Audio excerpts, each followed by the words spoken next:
Hi പ്രിയമുള്ള സുഹൃത്തുക്കളെ, ഇന്ന് എല്ലായിടത്തും ചർച്ച ചെയ്യപ്പെട്ടുകൊണ്ടിരിക്കുന്ന പ്രധാനപ്പെട്ട വിഷയം വഖഫ് തന്നെയാണ്.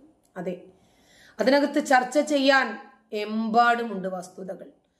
രാജ്യം മുഴുവനും വഖഫ് ബോർഡുകൾ നടത്തിയ ഭൂമി കയ്യേറ്റത്തെ കുറിച്ചിട്ടുള്ള ചർച്ചകൾ പുരോഗമിക്കുമ്പോൾ തൃണമൂൽ കോൺഗ്രസ് നേതാവായ കല്യാൺ ബാനർജിയുടെ പ്രസ്താവന കൂടുതൽ ചർച്ചയ്ക്ക് വിധേയമാകുന്നു.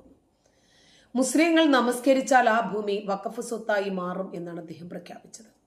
നിങ്ങൾ നമസ്കരിക്കുകയോ അല്ലെങ്കിൽ നിങ്ങൾ നമസ്കരിക്കുന്ന ഇടമോ അത് വഖഫ് സ്വത്തായി കണക്കാക്കും. നവംബർ 30 ശനിയാഴ്ച ഒരു പൊതുയോഗത്തിൽ അദ്ദേഹം ഇങ്ങനെ പ്രസംഗിക്കുന്ന വീഡിയോ ദേശീയ തലത്തിൽ വൈറലായി. മുസ്ലിങ്ങളെ പരാമർശിച്ച് 20 അതല്ലെങ്കിൽ 15 അതല്ലെങ്കിൽ 5 ആളുകൾ പതിവായി അവിടെ നമസ്കരിക്കുകയാണെങ്കിൽ അത് വഖഫ് സ്വത്തായി കണക്കാക്കും. ഇതാണ് കല്യാൺ ബാനർജിയുടെ പ്രഖ്യാപനം. ഇയാൾ നിലവിൽ വഖഫ് വിഷയം പരിഗണിക്കുന്ന JPC അംഗം കൂടിയാണ്. അതായത് നിർമ്മല കോളേജ് വഖഫ് സ്വത്താണ്. കാരണം മുമ്പ് കുട്ടികൾ അവിടെ നമസ്കരിച്ചിട്ടുണ്ടല്ലോ. ഈദ്ഗാഹിന് നമസ്കരിച്ച എല്ലാ സ്കൂളുകളും കെട്ടിടങ്ങളും മൈതാനങ്ങളും വഖഫിൻ്റെതാണ്.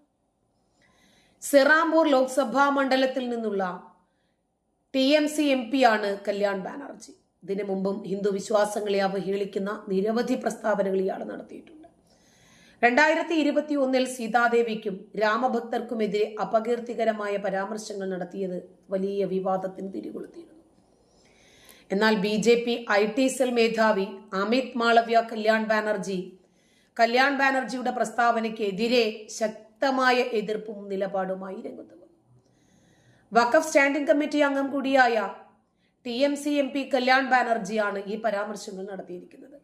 അദ്ദേഹത്തിന്റെ അഭിപ്രായത്തിൽ മുസ്ലിങ്ങൾ നമസ്കരിക്കുന്ന ഏത് സ്ഥലവും സ്വയമേവ വഖഫ് സ്വത്തായി കണക്കാക്കും.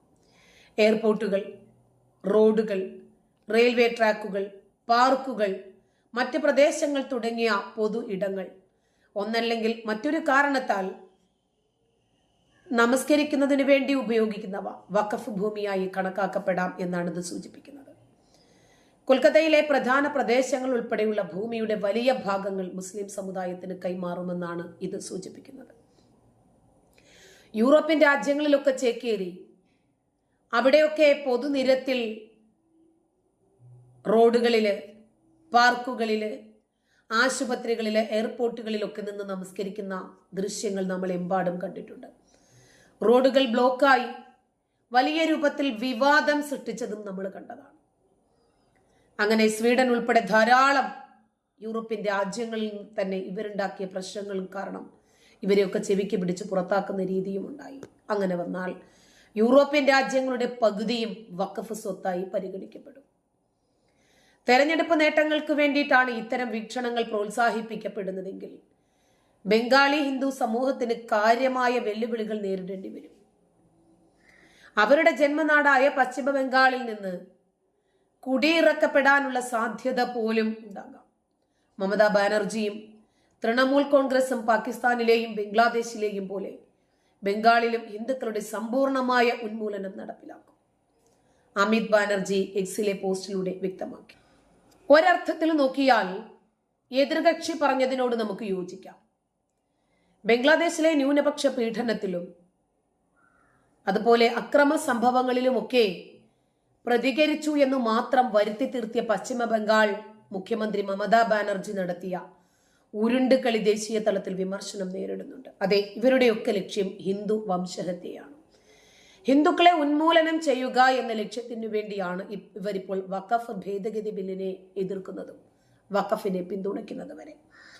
ബംഗ്ലാദേശിലെ നിലവിലെ സാഹചര്യത്തെക്കുറിച്ച് ആശങ്ക പ്രകടിപ്പിച്ച മമത അവിടെ ഐക്യരാഷ്ട്രസഭയുടെ ഇടപെടൽ തേടാൻ കേന്ദ്രത്തോട് ആവശ്യപ്പെടുകയും ചെയ്യുന്നുണ്ട്. സാധാരണ നില പുനഃപരിശോധിക്കുന്നതിനായി ഒരു അന്താരാഷ്ട്ര സമാധാന സേനയെ വിന്യസിപ്പിക്കാൻ അവർ നിർദ്ദേശിച്ചു. ബംഗ്ലാദേശിൽ പീഡിപ്പിക്കപ്പെടുന്ന ഇന്ത്യക്കാരെ രക്ഷിക്കാനും പുനരധിവസിപ്പിക്കാനും നടപടികൾ സ്വീകരിക്കാൻ അവർ പ്രധാനമന്ത്രിയോട് ആവശ്യപ്പെട്ടു. ബംഗ്ലാദേശിലെ സ്ഥിതിഗതികൾ സംബന്ധിച്ച് ഇന്ത്യയുടെ നിലപാടിനെ കുറിച്ച് പാർലമെന്റിലെ ശീതകാല സമ്മേളനത്തിൽ പ്രസ്താവന നടത്തണമെന്ന് അവർ വിദേശകാര്യമന്ത്രിയോട് ആവശ്യപ്പെട്ടു. പശ്ചിമ ബംഗാൾ നിയമസഭയിൽ നടത്തിയ പ്രസ്താവനയിലാണ് മമതാ ബാനർജി ഈ ആവശ്യം ഉന്നയിച്ചിരിക്കുന്നത്. ആവശ്യമാണെങ്കിൽ ബംഗ്ലാദേശിൽ ആക്രമിക്കപ്പെട്ട ഇന്ത്യക്കാരെ നമുക്ക് പുനരധിവസിപ്പിക്കാം. ആവശ്യമെങ്കിൽ ഞങ്ങളുടെ ഒരു റൊട്ടി അവരുമായി പങ്കിടുന്നതിൽ ഞങ്ങൾക്ക് പ്രശ്നമില്ല. അവർക്ക് ഭക്ഷണത്തിന് ഒരു കുറവും ഉണ്ടാകില്ല എന്നും മമതാ ബാനർജി സഭയിൽ പറഞ്ഞു. പശ്ചിമ ബംഗാൾ സ്വദേശികളായ നിരവധി ഹിന്ദുക്കൾ ബംഗ്ലാദേശിൽ നിന്ന് മടങ്ങിയെത്തി. തങ്ങൾ അവിടെ പീഡിപ്പിക്കപ്പെടുകയോ ആക്രമിക്കപ്പെടുകയോ ചെയ്തതായി അവർ പറഞ്ഞു. എന്നാൽ തന്റെ അത്ര ചെറുതല്ലാത്ത പരാമർശത്തിൽ ഒരിടത്തും ബംഗ്ലാദേശിൽ പീഡിപ്പിക്കപ്പെടുന്നത് ഹിന്ദുക്കളാണ് എന്ന് മമത പറഞ്ഞിട്ടേയില്ല. ഈ വിഷയം ചൂണ്ടിക്കാണിച്ച് മമതയുടെ പരാമർശത്തിന് മറുപടിയായി BJP നേതാവ് അമിത് മാളവ്യ രംഗത്ത് വന്നു. ബംഗ്ലാദേശിലെ ഇന്ത്യക്കാർക്കെതിരായ പീഡനത്തെക്കുറിച്ച് ചർച്ച ചെയ്യുമ്പോൾ ഹിന്ദുക്കൾ എന്ന പദം ഒഴിവാക്കിയതിനെ അമിത് മാളവ്യ എക്സിൽ ചോദ്യം ചെയ്തു. ആവശ്യമാണെങ്കിൽ ബംഗ്ലാദേശിൽ ആക്രമിക്കപ്പെട്ട ഇന്ത്യക്കാരെ ഞങ്ങൾ പുനരധിവസിപ്പിക്കാം. ഞങ്ങളുടെ ഒരു റൊട്ടി അവരുമായി പങ്കിടുന്നതിൽ ഞങ്ങൾക്ക് പ്രശ്നമില്ല എന്ന മമതാ ബാനർജിയുടെ പരാമർശം എന്തുകൊണ്ടാണ് പീഡിപ്പിക്കപ്പെടുന്ന മതവിഭാഗത്തെ പരാമർശിക്കാത്തത് എന്ന ചോദ്യമാണ് ഉയരുന്നത്. പക്ഷേ അവർ ഹിന്ദു എന്ന വാക്ക് ഉപയോഗിക്കുന്നേയില്ല. മതപരമായ പീഡനങ്ങളിൽ നിന്ന് രക്ഷപ്പെടുന്ന ബംഗാളി അഭയാർത്ഥികൾക്ക്, അവരിൽ ഭൂരിഭാഗമായ ഹിന്ദുക്കൾക്ക് അന്തസ് നൽകാൻ ഉദ്ദേശിച്ചിട്ടുള്ള CAA-യോടുള്ള അവരുടെ എതിർപ്പാണ് ഇത് ചൂണ്ടിക്കാണിക്കുന്നത്. ലോകമെമ്പാടുമുള്ള എല്ലാ ഇന്ത്യക്കാരെയും ഇന്ത്യ പരിപാലിക്കും. അതിന് ഞങ്ങൾക്കൊരു മുഖ്യമന്ത്രിയെ ആവശ്യമില്ല. മമതയുടെ മുതലക്കണ്ണീരിനെ തുറന്നു കാണിച്ചുകൊണ്ടാണ് എക്സിലെ ഒരു പോസ്റ്റിലൂടെ മാളവ്യ രംഗത്ത് വരുന്നത്. എല്ലാം കൂട്ടിയും കിഴിച്ചും നോക്കുമ്പോൾ നമുക്ക് കൃത്യമായ രൂപത്തിലുള്ള ഉത്തരം ലഭിക്കും. ഇവരെല്ലാവരും സംഘടിതമായ വോട്ട് ബാങ്കിനെ പ്രോത്സാഹിപ്പിക്കുകയും മുസ്ലിം തീവ്രവാദത്തെ പരിപോഷിപ്പിക്കുകയും വളർത്തുകയും ചെയ്യുന്നതിനോടൊപ്പം തന്നെ ഇവരുടെ എല്ലാവരുടെയും മുഖ്യ ശത്രു ഹിന്ദുക്കളാണ്. കാഫിറുകളെ ഉന്മൂലനം ചെയ്യണം. SDP-യുടെ പരിപാടി ഉദ്ഘാടനം ചെയ്യുന്നത് കോൺഗ്രസ് MLA. വഖഫ് മദ്രസ സംരക്ഷണ സമ്മേളനമാണ് കരുനാഗപ്പള്ളി MLA CR മഹേഷ് ഉദ്ഘാടനം ചെയ്യുന്നത് ഇപ്പോൾ സോഷ്യൽ മീഡിയ ചർച്ചയ്ക്കെടുക്കുന്നത്. വഖഫ് സംരക്ഷണ സമിതി കരുനാഗപ്പള്ളി നിയോജക മണ്ഡലം കമ്മിറ്റിയാണ് പരിപാടിയുടെ സംഘാടകർ. ഡിസംബർ 8-ാം തീയതിയാണ് ഷെയ്ഖ് മസ്ജിദിന് സമീപമാണ് സമ്മേളനം. പാലക്കാട് ഉപതെരഞ്ഞെടുപ്പിൽ രാഹുൽ മങ്കൂട്ടം ജയിച്ചത് SDP അടക്കമുള്ള വർഗീയ പാർട്ടികളുടെ വോട്ട് വാങ്ങിയാണ് എന്നത് പരസ്യമായ രഹസ്യമാണ്. ഇക്കാര്യം SDP തന്നെ വെളിപ്പെടുത്തുകയും ചെയ്തു. എന്നാൽ ഇവർ തമ്മിലുള്ള ബാന്ധവം പരസ്യമായി അംഗീകരിക്കാൻ കോൺഗ്രസ് ഇതുവരെ തയ്യാറായിരുന്നില്ല. എന്നാൽ പാർട്ടി MLA SDP പരിപാടിയുടെ ഉദ്ഘാടകനാകുന്നതോടുകൂടി ഇസ്ലാമിക ഭീകരതയ്ക്ക് പരസ്യ പിന്തുണ നൽകുന്ന നിലയിലേക്ക് കോൺഗ്രസ് മാറി. ഇതുമായി ബന്ധപ്പെട്ട് ശക്തമായ പ്രതികരണവുമായി കാസ രംഗത്ത് വന്നു. നിരോധിത ഇസ്ലാമിക ഭീകരവാദ സംഘടനയുടെ രാഷ്ട്രീയ പാർട്ടിയുടെ പരിപാടി ഉദ്ഘാടനം ചെയ്യുന്നത് കോൺഗ്രസ് MLA. കാശ്മീരിലെ ഹിന്ദു വംശഹത്യയുടെ നാളുകളിൽ അവിടുത്തെ ഇസ്ലാമിക ഭീകര സംഘടനകളുമായി എങ്ങനെയായിരുന്നു കാശ്മീരിൽ കോൺഗ്രസ് ബന്ധം പുലർത്തിയിരുന്നത്, അതേ നിലയ്ക്ക് എത്തിയിരിക്കുന്നു ഇപ്പോൾ. ഈ കേരളത്തിന്റെ അവസ്ഥയും പരിതാപകരമാണ്.